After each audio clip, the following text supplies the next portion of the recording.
Internet. This is Dark Ruler 1030 here, and I want to talk about addictions. Okay, a lot of people are addicted to, drugs and alcohol and, all that stuff, whatever. They're addicted to cursing, they're addicted to different things.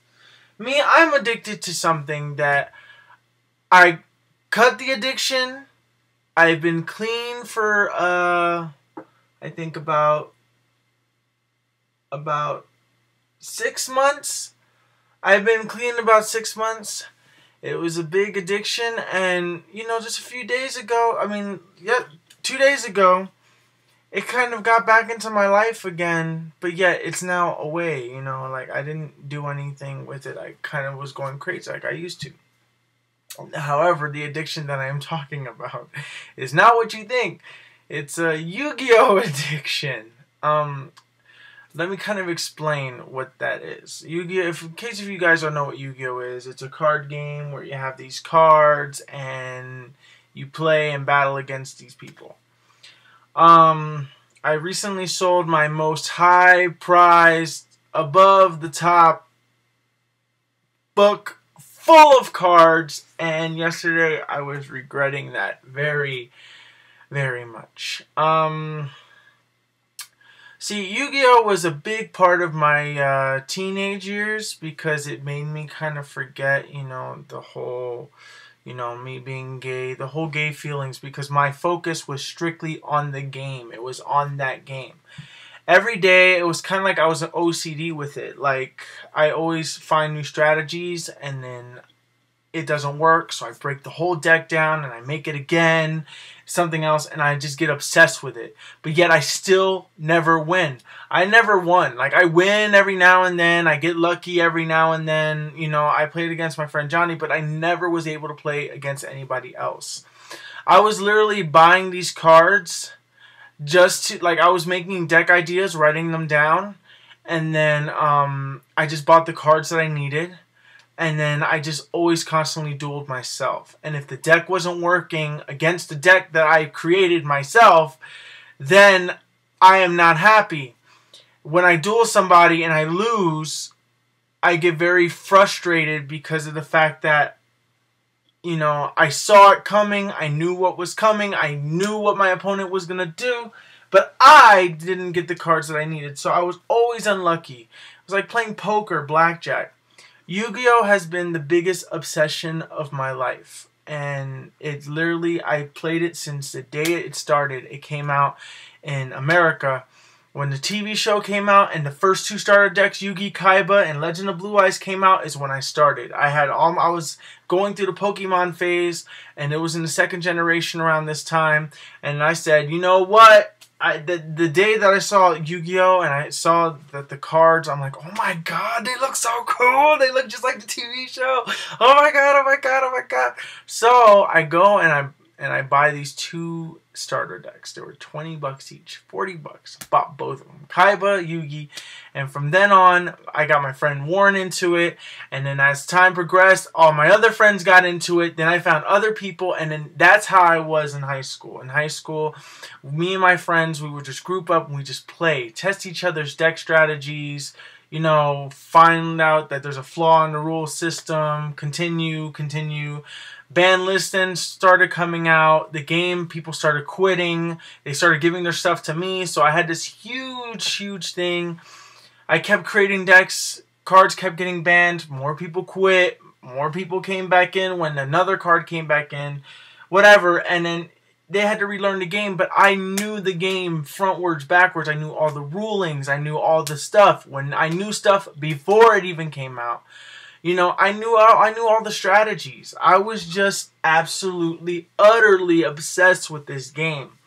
I loved the show, but the game was just what got me so into it.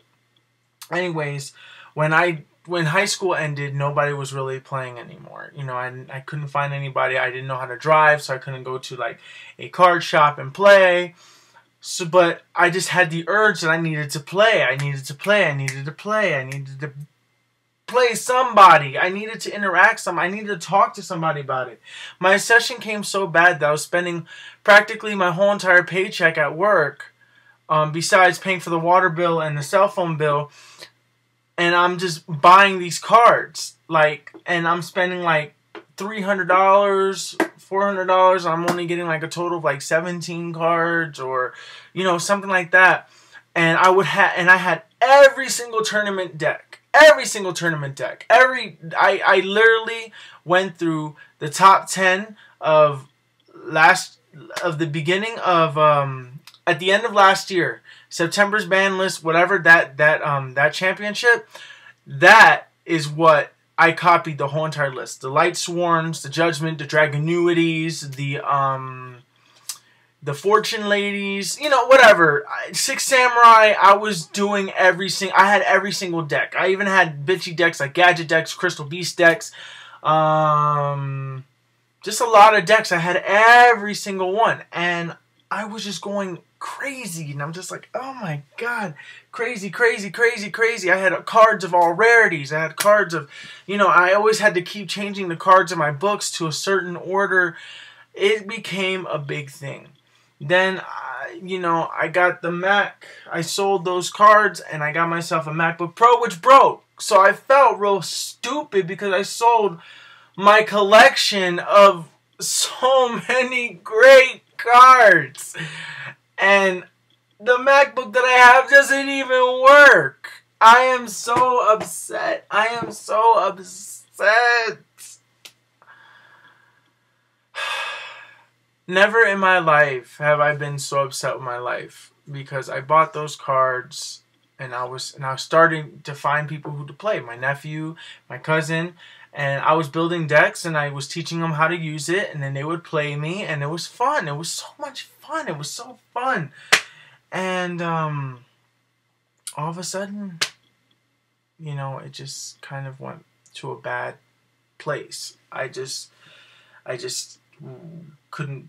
I wasn't really getting into it anymore, because, you know, I was working so much, and I was getting into the video games again, and then all of a sudden my whole entire life just like caved in itself. And then yesterday I saw a video on my Facebook by a friend who still plays the game, because they quit when I left. And I get back in. You know, I'm still playing this game here, even though I'm in New Mexico, and all my friends in Philly are now playing, have a freaking clan together, have all the latest cards, and have freaking amazing decks. And I have no idea what the hell came out in the last 3 box sets. So now I'm absolutely confused. Now there's a new type of monsters called Exceed monsters, which you need like 2 of the same levels. You put them together, and whenever you activate their effect, you have to remove the bottom card and put it in the graveyard and stuff like that. Exceed monsters, and they look so cool because they're all in black. I'm like, oh my god, I want to play again. But due to the fact that this game, I was literally trying to go online, find all the cards I wanted to make in a deck, and get the deck list, and go to a store online and see how much all the prices come up. To my fucking surprise, oh my god, $1,100. That's for the synchros. That's for the freaking monsters that I'm missing. Because I have absolutely no hollows at all. Not even freaking structure deck hollows. All I have are commons and rares. I'm really upset with myself that I allowed this to happen. How do I let this happen? I thought that I was over it. But anyways, now I'm over it. I'm playing Batman Arkham City, and it's good so far. I don't want to spoil anything, but I beat a certain person, and my friend just beat it today, just a little while ago, and I'm a little upset. I'm like, damn, that game was that short, but it was just because he did absolutely no side missions. He just went straight for the main missions. Anyways, guys, this has been Dark Ruler 1030 here, and I had to talk to you about my addiction. And as stupid as it is, you know, everybody's addicted to something, whether it's video games, whether it's cars, you know, whether it's something, you're addicted to something. So, if you guys are watching my videos at all and have any interest in watching this video, Please, what are you addicted to, or what's your guilty pleasure? What is it, something that you want to do it all the time if the opportunity presented itself? So what is it? So let me know in the comments below, or give me a video response, whatever you feel like doing. No judgment here. I just told you my most embarrassing thing. Like, I'm 23 years old, about to be 24 in about a week or two. I don't even remember. I don't know. I know, about a week. And I still want to play this game. I still have a craving to play this game. My God! Anyways, guys, I love your faces. Sorry for the craziness, but that's how bad the addiction was. Anyways, guys, double peace out. Out.